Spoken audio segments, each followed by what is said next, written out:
모퉁이를 돌아 새로운 길을 만나기도 하고 첩첩이 보이지 않을 때는 어디로 가는지 모를 때도 있습니다. 하지만 분명한 것은 멈추지 않는다는 것이죠. 한참을 걷다 뒤돌아보면 어느새 저만치 나가 있다는 걸 알게 되죠. 그럴 땐 애써온 나를 격려해 주세요. 갈림길마다 선택을 하면서 우리네 인생과 여행은 참 많이 닮았다 싶은데요. 오늘은 길에서 잠시 쉴 겸 여유도 부려봅니다. 따뜻하네. 와.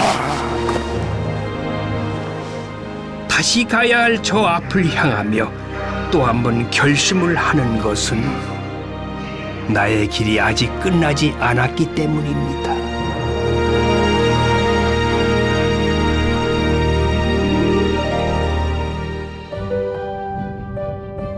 한양 가는 골목인 이 삼남대로의 분기점, 모든 길이 통하던 천안 삼거리는 길 따라 문화와 문물이 모여들어 번성했던 길이었는데 지금은 휴식처가 되었습니다. 야, 봄바람이 살랑살랑. 이제 초여름바람 같다. 안녕하십니까. 테마기행 길 떠나는 최주봉입니다. 자, 남쪽으로 가면 경상도, 서쪽으로 가면 전라도, 북쪽으로 가면 서울로 가는 길인데, 자, 삼남대로의 분기점인 이곳 천안 삼거리 능수보들 밑에 제가 나와 있습니다. 자, 이곳은요, 자, 그 옛날에 한양으로 과거 시험 보러 올라가는 사람들이 다 이곳을 꼭 거쳐가야만 했던 길이라고 합니다. 그런데 이게 무슨 소리죠? 어디서 흥타령이 들리네. 천안 삼거리 능수야 퍼드라 제멋에 겨워서 아, 천안은 정말 흥이 넘치는 곳이면서 낭만이 느껴지는 곳이네요. 자, 모든 길이 통한다는 천안. 그 천안에서 여러분들과 함께 그 길을 떠납니다. 함께 가보시죠. 렛츠 고!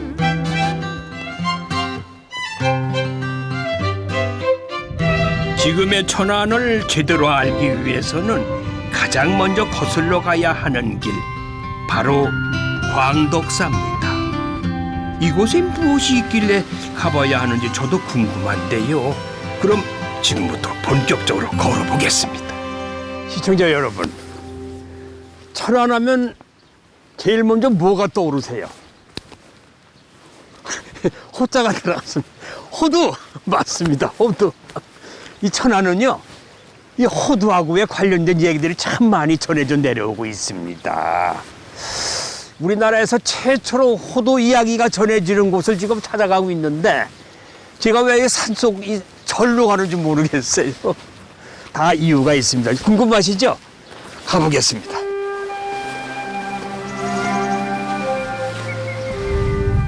이곳 광덕사는 신라시대 지어진 1500년 된 고찰로 임진왜란 때까지만 해도 경기도와 충청도에서 가장 큰 사찰이었답니다. 그만큼 천안이 번성했다는 얘기겠지요. 오랜 시간을 간직한 곳이니 전설 같은 얘기 한 줄 있을 법하겠죠. 오늘 제가 찾아온 이유요, 단 한 가지예요. 이 나무 때문에 찾아온 거예요. 오늘의 주인공이에요. 네. 그런데 여기 석비가 세워져 있거든요. 볼게요. 아하, 유청신 선생 호도 희식지. 우리나라에서 맨 처음 이 양반이 호도나무 가져서 여기가 심었던 장소, 희식지. 이야, 어마어마하네요. 네. 양쪽 칼라가를 쫙 벌어져가지고, 이야, 아주 완전 고목인데 이게 수령이 400년이래요, 400년. 네.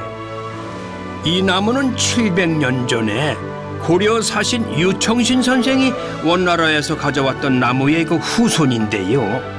우리나라에서 가장 오래된 이 호두나무이자 천연 기념물이 되었습니다. 이 높이가 20m가 넘고 이 둘레가요. 와, 이건 4m가 된대. 둘레가 4m.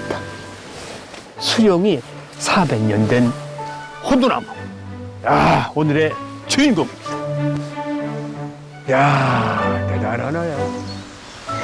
이렇게 굳게 뿌리 내린 호두나무 덕에 오랜 세월 천안은 호두 산지로 유명세를 떨치게 된 것이죠.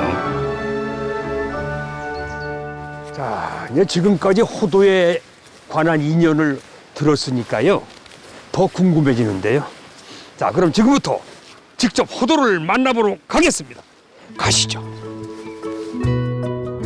천안은 이 곳곳에 호두와 연관된 것들이 많지만은 생활 속에서도 호두가 이용된다고 해서 찾아가 봤어요. 안녕하세요, 사장님. 네, 아이고 반갑습니다. 네. 난 호두를 보러 왔거든요. 네네. 근데 호두 아니라 뭐 호두 잔챙이만 잔뜩 있어. 이게 그래 뭐예요?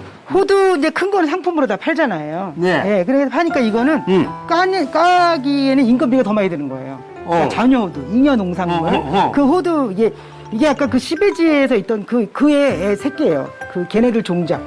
천안 호두에. 그러니까 이게 어머나. 작아요. 그래서 광덕사? 네네네네.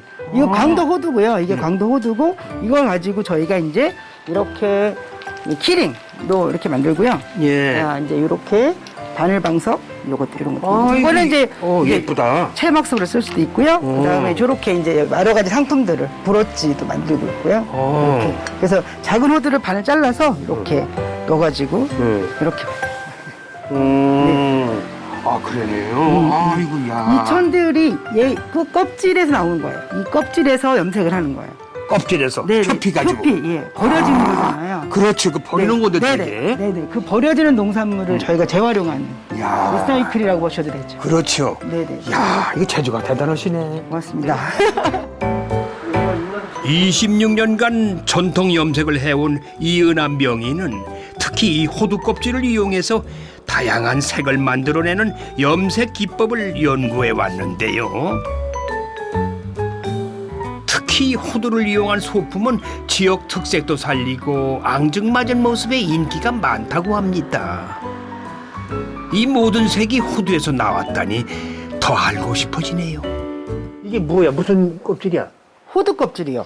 그 호두 말린 거 있죠. 매핑. 바깥에 있는 거. 표피. 그거를 이제 말렸다가 가을에 말렸다가 이제 끓인 거예요. 아, 말다 끓인다. 네. 끓이면 한 2시간 정도 끓이면 이렇게 색깔이 나오고. 그리고 자연 그대로 색이. 네네네. 예, 이렇게 해서 이제 이렇게 받치셔서 하시면 이 호두 껍질은 뭐 알맹이 빼먹고 껍질도만 빼먹고 그 표피 이것도 버릴 게 없네요. 예. 옛날에는 이제 몰라서 버렸는데 다 버렸죠 그때는. 의학기센터에 다니는 공무원 선생님이 손에 많이 묻으니까 염색이 잘 될 것 같은 거예요. 아, 그래서 저한테 의뢰해 주신 게 20 몇 년 전에 한번 해보자. 한번 해보자. 예. 물을 들이는 과정은 그야말로 정성이 반인데요. 이제야 얼룩이 안 생긴답니다. 자, 여기서 앉으셔서 이렇게 움직이시면 돼요. 이렇게 한 20분 정도? 그래야 이제 속이 배가. 네네네. 다 속까지? 네. 야, 이게 뭐 신일 아니구만. 네. 이걸 수십 년 해오셨단 말이야? 저 좋아서 하는 일이에요. 좋아서 하니까 하는 거지. 아이고, 우리도 대단하시네. 예? 재밌어요. 기대돼요. 그러니까 무슨 색깔이 나올까? 네네. 똑같은 색이지만 똑같은 색은 절대 없어요. 그러니까 이제 기대가 되죠. 그렇겠네요. 네. 계절 따라 기온 습도에 따라 같은 염색이라도 색이 다르다니 내가 만난 색도 인연이구나 싶습니다. 이게 백반이에요. 아, 백반. 백반. 봉수화물 될 때 넣었던 거예요. 그래서 조금만 넣으시고요. 봉수화물. 네네. 이렇게 해서 요걸 녹을 때까지 저어주세요. 선생님. 요거를 요것도 다른 거구나. 네, 요거는 이제 철매염이라고 그래서 녹슨 못에다가 식초를 넣어서 녹슨 못? 예, 그러면 이제 산화되는 거죠. 근데 그거를 쓸 수 없으니까 산화. 이제 이렇게 돼서 이제 화학 제품 저희가 쓸 수밖에 없어서 색을 고착시키는 매염제에 따라서 나오는 색도 천차만별이네요. 그러니까 명반했을 때는 자기 색깔 별로 변하지 않아요. 아, 예. 그래서 이제 색이 변해 여기는. 시간이 흐를수록 색깔이 변하는 네, 거죠? 더 탁해지죠. 탁해지다가. 생각보다 그 까만 물에서 나오는 색보다는 약하죠? 골고루 색이 퍼지게 털고 말리기만 하면 염색 완료. 제가 만든 실크 스카프 어떻습니까? 같은 염료인데도 다른 색이 나오니 그저 신기하네요. 고생하셨습니다, 선생님. 그대로. 네. 이러면 끝이야? 이제 말리면 되는 거니까. 이렇게 말리면은. 네네. 색이 너무 다르죠, 그죠? 다르죠. 네. 엄청 다르네. 고생하셨습니다. 아주 연하니 순수한 우리 색깔인데. 맞아요. 자연 색깔. 호두 속에 이렇게 아름다운 색이 숨어 있었다니 자연이 준 소중한 선물을 받은 느낌입니다. 천안 호두하면 빼놓을 수 없는 것이 있죠. 저에게도 소중한 추억이 담긴 호두 과자입니다. 호두 과자가 처음 시작된 곳으로 가보시죠. 고소한 냄새, 응? 빵 냄새, 아주 고소하잖아요. 안녕하세요. 네, 안녕하세요. 반갑습니다. 네, 반갑습니다. 사장님 되세요? 네네. 할머니 안 계시고 또 며느님 되세요? 네, 저는 며느리예요. 3대째 며느리. 3대째 며느리? 네네. 제가 전에 왔을 때는 할머니가 여기서 계셨거든. 네, 이제 어머니신데 어머니가 이제 연세 드셔가지고 이제 연로하셔서 돌아가시고 제가 이제 하는 거예요. 그럼 며느님이 네. 이거 마치신 지 얼마나 되셨어? 같이 어머니하고 같이 했으니까 결혼하면서부터 같이 해오다가 이제 돌아가시면서 했으니까 한 10년, 15년? 15년쯤에 어머님이 물려주셨구나. 네네네. 야, 그럼 이게 몇 년 된 거예요? 이게 좀 호두 과자가 87년 됐어요. 87년? 네네. 아버지에서 아들로, 며느리에서 며느리로 소중하게 지켜가려는 마음이 가업을 이뤄낸 것이지요. 우리나라 호두 과자의 역사가 이렇게 만들어지고 있습니다. 호두 과자를 누가 맨 처음 일대 할아버지가 어떻게 해서 만드셨어? 저도 진짜 뵙지 못했는데 할아버지가 그 생과자 기술자셨대, 일제시대 때. 그러니까 천안을 대표해서 만들 수 있는 게 뭐가 있을까 해가지고 호두 과자 모양의 과자를 만든 거예요. 근데 옛날에는 광덕산가 호두가 유명했거든요. 가만있어. 이분은 또 누구지?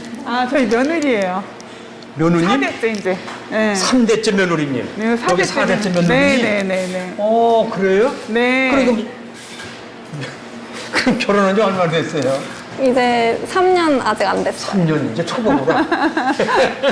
이제 배우는 단계예요. 이제 배우는 단계. 네네네. 와, 그럼 여기에서 맡고 있는 임무가 뭐야? 저는 사무 업무, 격리 업무 하고 있어요. 제일 중요한 거는 돈 가게 받는구나. 어디로 새 나가는 거 제일 중요한 네, 거는 거지. 네. 돈 새다 빠져나가면 안 되니까. 세월이 흐르면서 과자를 만드는 모습도 많이 달라져 기계가 사람 손을 대신하고 있는데요. 그래도 변하지 않는 것도 여전히 있습니다. 오랜 세월 한결같은 마음 때문인지 천안 호두 과자가 인기가 식을 줄 모른다는 거예요. 도대체 그 비결이 궁금해지네요.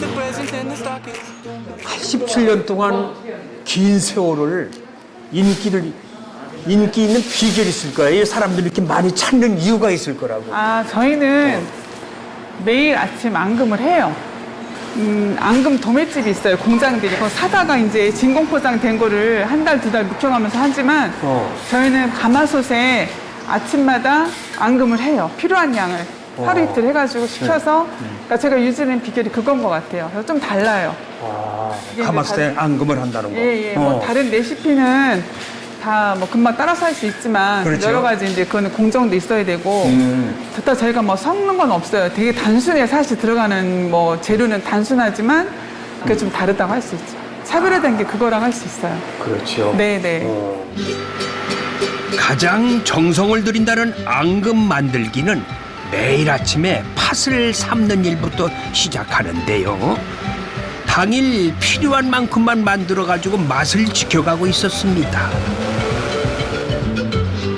와, 건강한 팥 앙금이 완성되었는데 참 먹음직스럽죠. 이렇게 앙금이 준비 다 되면은 드디어 호두과자 만들기가 시작되는데요.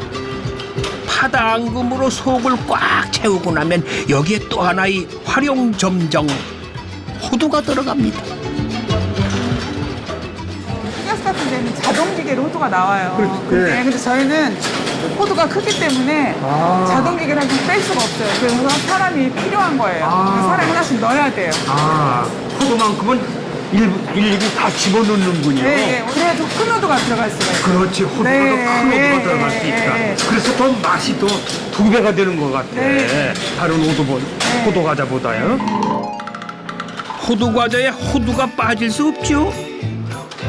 딱딱한 호두를 형상화해가지고 겉은 빵으로 모양을 만들었지만은 그 속에 진짜 호두가 들어가야 비로소 호두과자가 완성되는 거예요. 많은 사람들이 그 요즘 새로 시작하는 이런 빵하고 그냥 비교를 많이 할 거예요. 그렇죠. 옛날 맛, 지금 맛. 어떻게 보면 옛날 그대로니까 네. 저희 집 같은 경우는 좀 매력이 없을 수도 있는데 또 그게 매력이 돼서 찾는 그렇지. 젊은 층들이 많은 것 같아요. 예. 그러니까 저희가 4대인 것처럼 손님도 4대 손님이 있어요. 손님도 2대, 3대 손님이 있어서 이제 아기 때 아빠 손 붙잡고 오는 학생들이 지금 성인이 돼서 아, 옛날에 이렇게 먹었었어요 하고 오시는 분들이 많이 있어요. 변하지 않는 맛, 네, 네. 예, 정성과 네, 그런 네. 명성이 굉장히 녹아있는 거죠. 네, 네. 며느님 앞으로 꿈이 있으면 이제 젊은 세대 분들한테도 알릴 수 있도록 지금 제품을 유지하고 또 새로운 제품을 또 개발을 하고요. 그렇지. 네. 제일 중요한 건 맞아요. 그리고 이제 맛을 그 신념을 잃지 않도록 유지를 잘 해야 될 것 같아요. 배를 잇는 성실함이 있고 맛을 지키려는 신념이 있으니 머지않아 천안 호두과자가 100년의 명성을 쌓을 날이 올 것 같습니다. 호두과자의 도시 천안이 또 새로운 시도를 하나 봅니다. 오늘 제가 만나뵐 분을 여기서 뵙는 것 같습니다. 안녕하세요. 반갑습니다. 네, 반갑습니다. 아이고, 건강해 보이시네요. 그래요? 반갑습니다. 요즘 그 천안이 뜨고 있어요.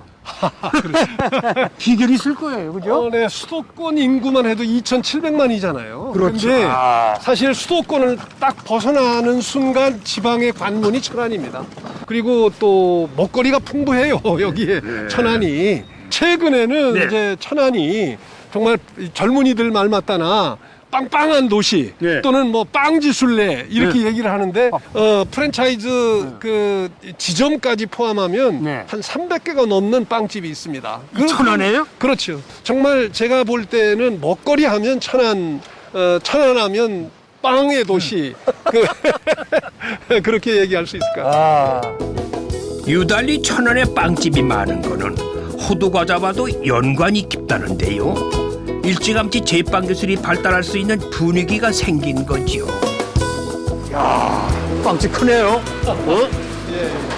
빵 냄새. 야, 아주 고소하고 구수하고 맛있는 냄새가 나네.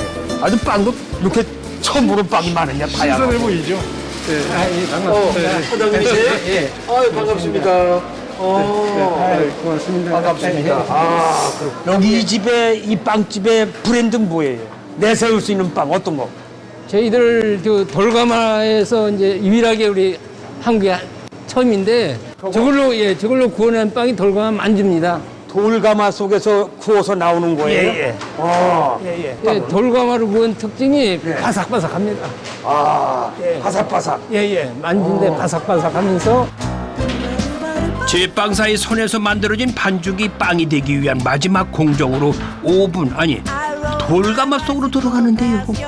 돌을 쌓아 만든 가마 이게 생소한데 어떤 특징이 있는지 궁금합니다. 특징은 이 열이 위아래에서 옆에서 동시에 나옵니다. 이것이. 동시에 열이. 그러니까 이 동시에 빵이 구워지기 때문에 특징은 바삭바삭하고 쫄깃쫄깃합니다. 아직도 열기가 있어요. 시장님이 여기 가자고 하는 이유가 있었어. 특별한 빵이라 이거 소개해 주세요. 예. 자, 저건 뭐죠? 전부 운전대 같네. 이게 이제 조절하는 겁니다. 예. 아, 저게 조절. 예, 예, 예. 열 이게 조정. 열보다도 이게 삥삥 돌아가면서 온도를 그냥 골고루. 일정하게, 예, 예, 일정하게. 순환을 시키는 거예요. 순환시키는구나. 예, 예, 야, 저거 잘해야 되겠다. 한꺼번에 다 한쪽을 잘못하면 탈 거 아니야, 또 오래되면. 그건 노하우지요. 그뿐인가요? 작은 빵 하나에도 20년 한결같은 장인의 정성을 담아내고 후진 양성을 통해 지역과 함께 성장해온 진정성이 통한 것인데요. 그렇게 만들어진 빵 하나하나가 더 귀하게 느껴지니 널리 사랑을 받게 되는 건 당연하겠지요. 무엇이든 하루아침에 만들어지는 건 없나 봅니다. 이렇게 크게 이게 번창하신 거 보니까 무슨 노하우가 있는 것 같아요. 무슨 비결이 뭐예요? 이렇게 빵집 잘 되는 비결도 있을 거 아니에요. 느리게 천천히 만드는 아, 것이 느리게. 예, 예, 슬로우. 예, 예. 오. 그거하고 이제 지역 농산물을 활용해갖고 이제 건강한 빵을 그렇죠. 저희들이 예. 주로 하기 때문에 이제 그거 빵 종류가 수백 개 되죠. 250개 정도입니다. 250개. 야, 그거 한 번 하나씩 맛보기도 힘들겠다. 하루에 다 힘들겠다. 여러 날 두고 맛을 봐야 되겠구만요. 이 정도면 뭐 그냥 빵이 아닌 천안이 함께 만들어낸 예술로 보입니다. 예술로. 좀 젊은이들은 그 재미있는 말 표현을 하는데 성지순례에 빗대가지고 빵지순례를 한번 다녀라 이런 얘기를 해요. 재밌네요. 빵지 순례. 그렇습니다. 네. 그래서 천안 그런 기획 빵집이 많으니까 한 번씩 이렇게 둘러보시는 완전히 한번 뭐 외국에 온 그런 기분이라서 그렇습니다. 네. 꼭 동반해서 오고 싶은 그런 마음이 드네요. 자, 시장님. 네네. 마지막으로 한 가지 더 여쭙게요. 네네. 천안에 왔으니까 이왕에 네. 어디 또 제가 가야 할 곳 특별한 곳이 있나요? 바로 그 천호지라는 연못인데요. 천호지. 네, 그 단국대학교 천안 캠퍼스 앞쪽에 자리 잡고 있어요. 그래서 그 야경이 예. 그 대학촌을 중심으로 한 그 야경이 아주 돋보이는 지역인데 예. 한번 좀 모시고 가고 싶습니다. 네, 좋습니다. 네, 제가 그럼 오늘 밤에 야경을 한번 구경하겠습니다. 그러시죠. 고맙습니다. 자, 추천을 받은 천호지로 발길을 옮겨볼까요? 원래는 농업용 인공저수지였는데 도시가 확장되면서 지금은 야경 명소가 된 거죠. 해질녘 어슴풀에 하루가 져가면 점점 더 환해지는 풍경. 이 야경에 반한 사람이 저만은 아닌가 봐요.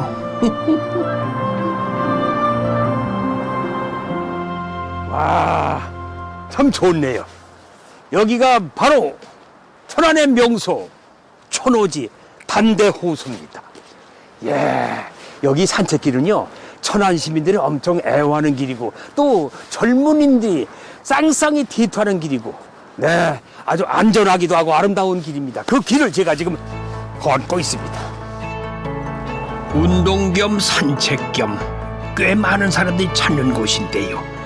도심의 호숫가를 이 산책하는 기분, 야, 참 좋습니다.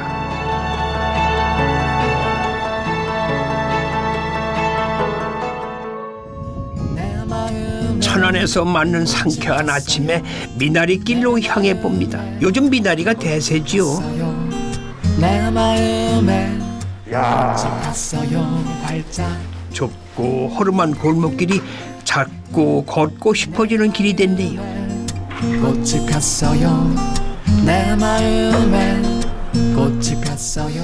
아, 이곳은 옛날에 실개천이 흐르고 이곳에 미나리 단지가 있어서 그래서 미나리 밭길이라고 부르는 모양이에요. 그 후로 이렇게 벽화를 그리고는 이 동네를 좀 더 깨끗하고 환경 조성을 위해서 이 지역 사람들이 십시일반으로 돈 모아가지고 이렇게 벽화를 그려서 관광객들 유치하고 그리고 골목길을 깨끗이 이렇게 정화하니까 뭐 동네 사람들한테도 좋고 보는 사람도 좋고 네, 완전히 무슨 예술 마을 같지 않습니까? 담벼락이 도화지가 되어 알록달록 마을의 이야기를 담고 보니 예전의 모습은 살리면서도 정겨운 길이 되었습니다.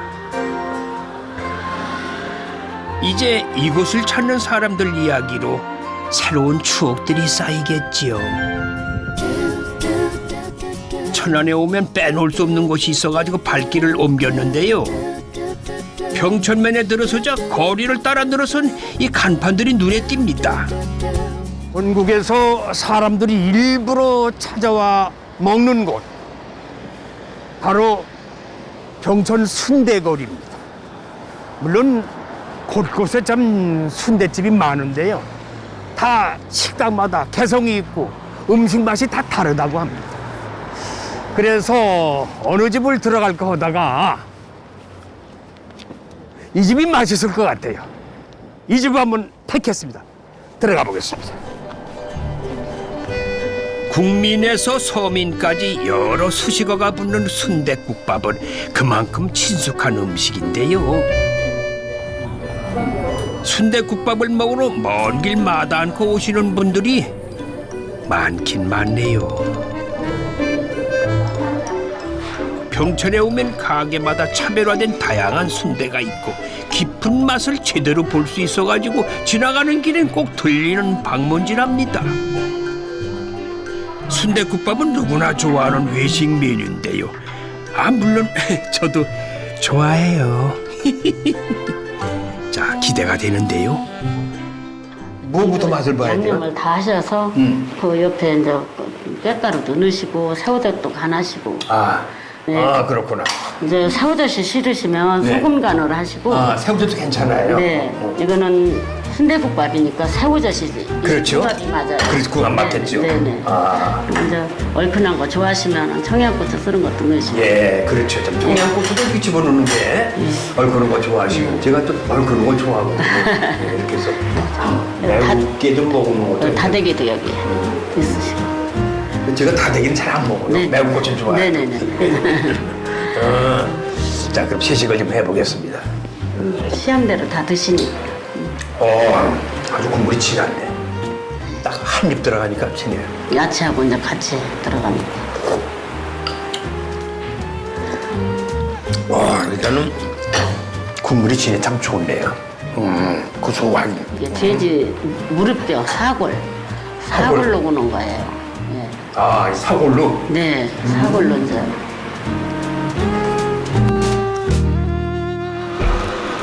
사골이 면역력과 원기 회복에 좋다잖아요.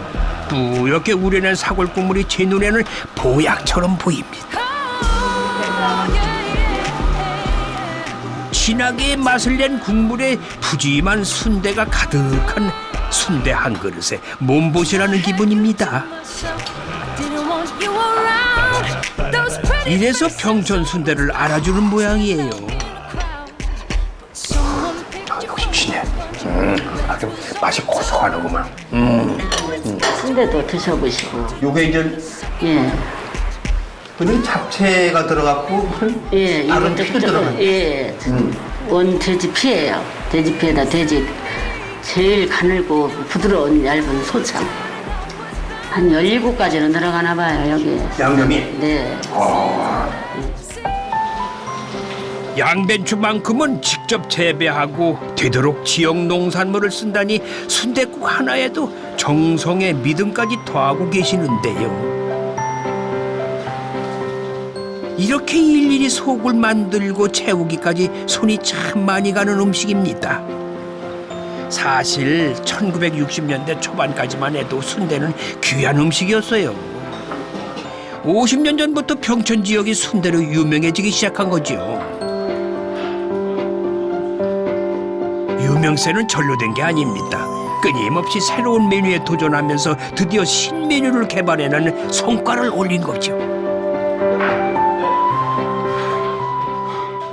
개발품이 이거구만. 네네네. 그 개발품을 제가 네, 맛을 다른- 볼게요. 예, 예. 이거 개발품이 이 순대 신개발품인데 맛이 얼마나 좋은 거냐. 여기 지금 태극기가 또 꽂혀 있는데 백두산에 태극기가 꽂혀 있습니다. 백두산 태극기야 만세 불러라. 예. 여기가 3.1운동 하던 그 장터라서 예. 이거 신개발하면서 이거 아우네 개발을 장터. 하면서 예 아우네 장터 이제 만세 불렀던 국기를 저희가 이렇게 한 거예요. 예. 그걸 개발하셨구나. 네, 네, 유관순 여사님 생각도 나고. 더군다나 이 그렇죠. 동네에? 네네네. 아운에 와서? 아운의 장터에 네, 유관순 여사님. 야, 머리 잘 치셨네. 누가 아이디어예요, 이거? 네. 아들 아이디어 아니면 사장님 아이디어? 아들, 딸들이 아들, 다, 딸들이. 네, 같이들 한 거죠. 네.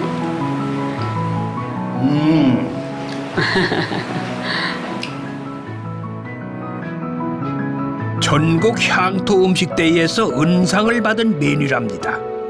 아운의 장터를 생각하면 이 순대볶음이 기억날 것 같아요. 아운의 장터에 오니까 저절로 발길이 향하는 곳이 있는데요. 아운의 독립만세 기념공원입니다.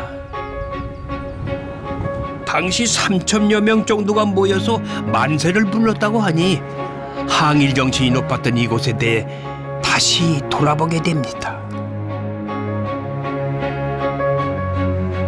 천안시 병천. 병천이 우리말로 아운해입니다. 대한독립 만세를 불리며 앞장섰던 유관순 열사와 그리고 병천 시민 여러분들, 그리고 유관순 열사의 생가가 바로 여기에 있고 조병옥 박사 생가도 바로 여기에 있습니다. 아주 큰 역사적으로 의미가 있는 장소이기도 합니다. 그런데 제가 오늘 갈 곳은 아주 또 독립운동가 중에서 또 특별한 분이 계세요. 그분을 제가 지금 만나러 가려고 합니다. 자, 시청자 여러분, 저와 함께 그 특별한 분을 한번 만나뵈러 가시죠.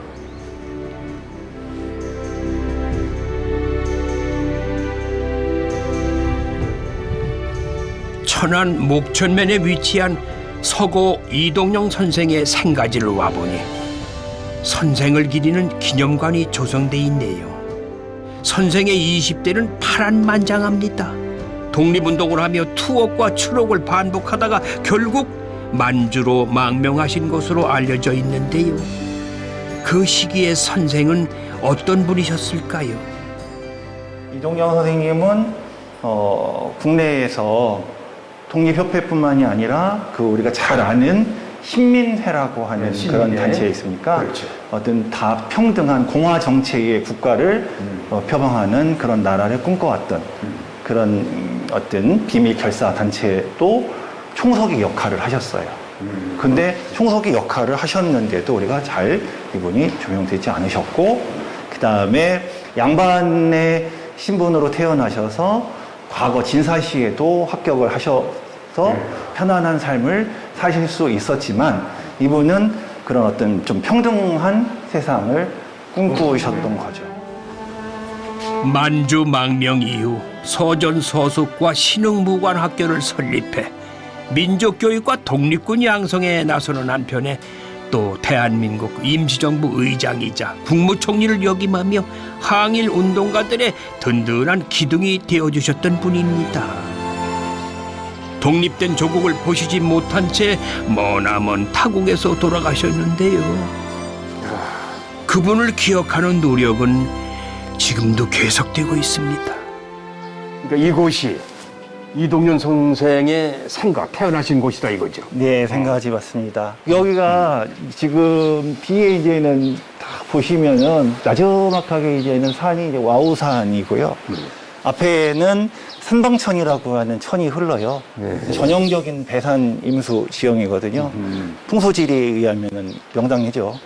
근데 명당이기는 한데 한 위인이 태어나는 그런 명당이긴 한데 그 위인이 이렇게 떠나가는 그런 어떤 배의 형상이라고는 하더라고요. 그래서 그랬는지 몰라도 이분이 아주 그렇게 중국에 가서 우리나라를 되찾기 위한 그런 끊임없는 그런 어떤 그 산에서 흐르는 물방울이 바위를 뚫는다. 네, 끊임없는 그런 어떤 그 노력으로 이룰 수 있다라는 그런 정신. 이분의 아마 독립 정신이지 않았을까 생각이 듭니다. 독립의 정신을 가지고 계시죠. 그게 이제는 본인의 그 희호로 이렇게 되어 있는 거죠. 제가 이렇게 쓰여 있는 이 산류 찬석 마스크 뜻이거든요. 그 쓰신 거구나. 네. 나는 왜 무슨 글자가 써 있나 그랬더니 그런 의미가 있군요. 민족의 교육자로 독립운동가이자 정치가로 전생애를 통해 자신의 사상을 보여주신 이동영 선생을 잠시 떠올려 봅니다. 참 좋네요. 새소리도 들리고. 그런데 이 소리가 굉장히 가깝다 했더니 아니 이게 뭐예요? 생가 뒤편으로 외가리 서식지가 있었어요. 보아하니 외가리도 있지만 백로도 눈에 띄네요. 외가리 서식지는 전국에 몇 군데 없는데 흔치 않은 풍경에 잠시 한눈을 팝니다. 근데 왜 여기다가 서식지를 틀었을까? 아마 여기는 그만큼 살기 좋은 환경인 거죠. 그래서 물이 흐르고 산이 있고 먹거리가 풍부하고 먹거리. 예, 여기 습지도 있고 이동영 선생을 위해서 여기서 이렇게 춤을 추고 지키고 있는 게 아닌가. 저도 그런 생각을 해봤어요. 그러니까 이동영 선생님이 왜 그러면 이동영 선생이 산과 뒤에 저렇게 외가리와 백로가 군부를 하고 지키고 있을까? 왜 서식을 할까? 40년에 네. 그 중국에 그 기강이라는 곳에서 영면을 하셨거든요. 네. 고국에 오지 못하시고 그래서 그 새해라도 환생을 하셔서 고향으로 오고 싶은 그런 마음 그런 것들을 저는 감정이입을 한번 뭐 그럴 수도 해봤습니다. 있겠죠. 저도. 그죠? 예. 고향의 애착, 그거 애착. 그리우던 고향을 예. 우리가 육신이 못 오니까 예. 새로 변해서 외가리로 변해서 백로로 변해서 그 왜 우리 그 가요 중에 뭐 나그네 서름이라는 가요도 있잖아요. 네네네. 타국에서 얼마나 돌아오고 싶으셨을까요? 돌아올 수 없었던 고향에 대한 그리움을 백로에 옮겨봅니다. 우리 대한민국 사람들은 이분한테 빚을 많이 졌어요. 빚 주고 사는 거예요. 그래서 이분의 업적에 비하면 우리는 기억하는 게 너무 짧고 작습니다. 앞으로도 저 이쪽에 생가에 오시면은 먼 인생을 살면서 더 오래오래 기억해 주셨으면 하는 그런 생각이 드네요. 손 한번 잡아도 되겠죠, 선생님? 네. 따뜻하네. 네. 제가 손 만지니까 저 뒤에 외가리하고 백로가 막 막 뭐라고 하네. 왁왁왁 그러면서. 해보세요. 한 마리가. 와. 창공을 한번 이렇게 도네. 그래, 자유로운 대한민국의 하늘을 홀홀 나르렴.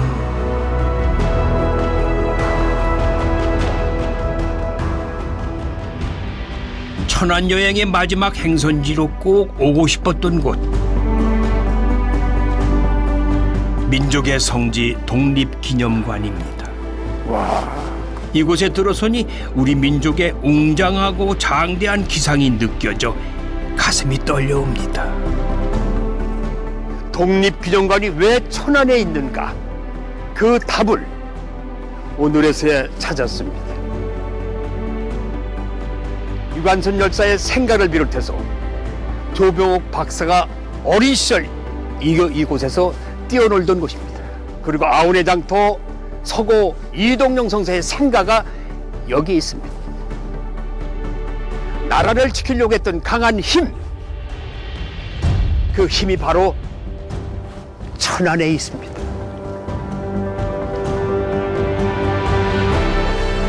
천안을 지나오면서 느꼈던 거는 바로 한국인 불굴의 정신상에 담긴 이 모습이었던 것 같습니다.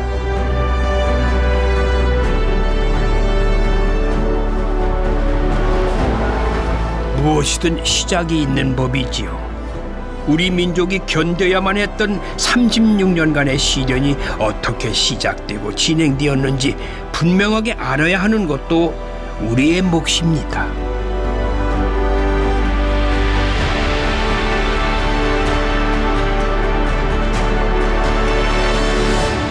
지금 보시는 곳이 저희가 을사늑약과 관련되는 전시를 하고 있는 곳이고요. 을사늑약. 네. 아. 지금, 네. 앞에 보시면 을사늑약문 자료를 보실 수가 있습니다. 예. 네. 을사늑약은 1905년 11월 일제가 우리나라의 외교권을 빼앗기 위해서 강제로 체결한 조약이었습니다. 조약 체결 과정에 있어서 일본은 군대를 동원하여 아주 강압적인 분위기 속에서 조약을 체결하였고요. 예. 그리고 이 조약은 당시 국제적인 절차를 무시한 조약이었습니다. 당시 일본과 우리나라의 최고 통수권자의 조약과 그리고 비준서를 받지 않은 조약이었고요.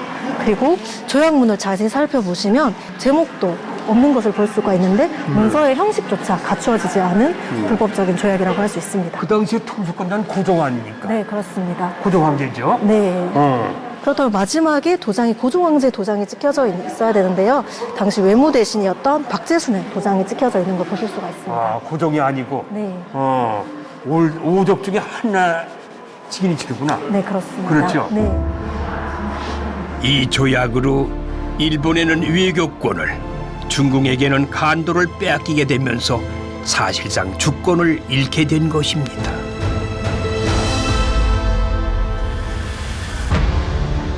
그리고 곳곳에서 민중의 저항이 시작됩니다. 의병이 봉기하고 독립투사들이 나타나고 민족의 순환이 시작된 것이죠. 지금 뒤에 보시면 서대문 형무소의 모습을 보실 수가 있는데요. 네, 일본은 서대문 형무소와 각지에 감옥소를 설치해서 일제의 통치와 그리고 독립운동을 한 독립운동가들을 투옥해서 고문을 했습니다.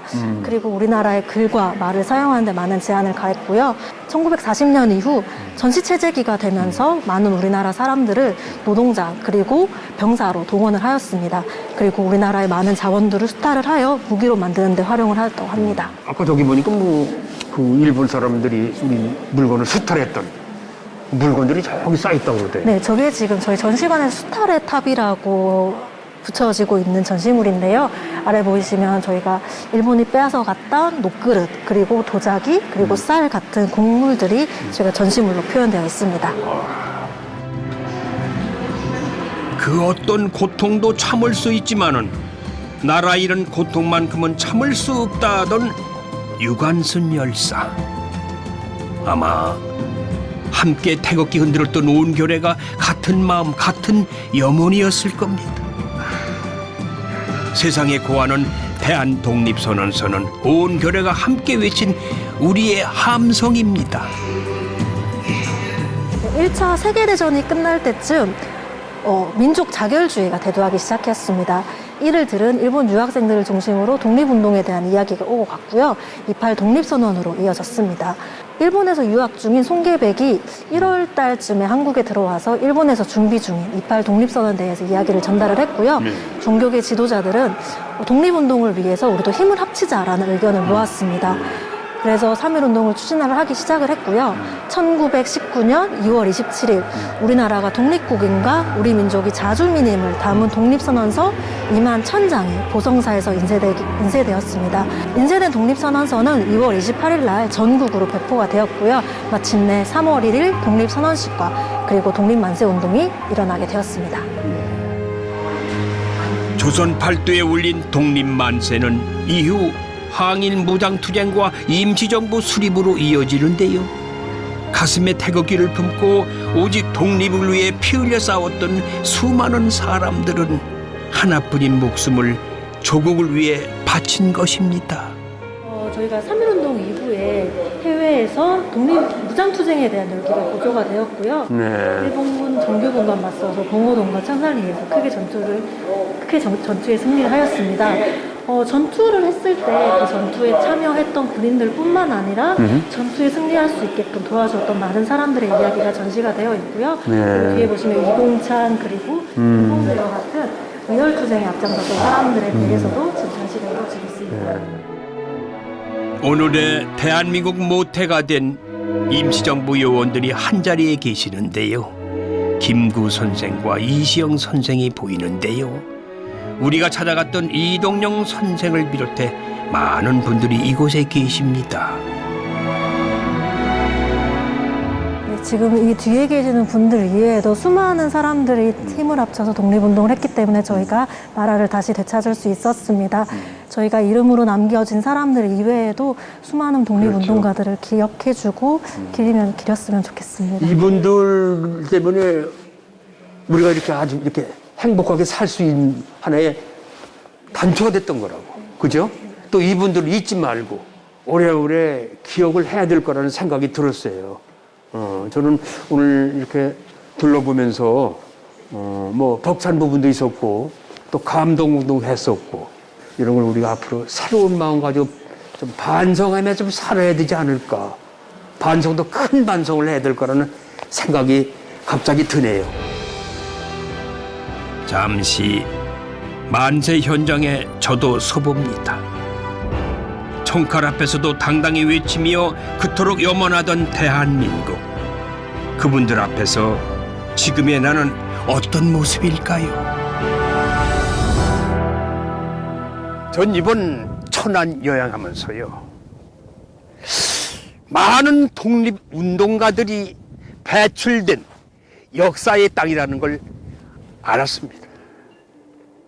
역사의 깊이와 정의를 만나는 그 감동이 이번 천안 여행하면서 이 도시의 매력에 흠뻑 빠졌습니다.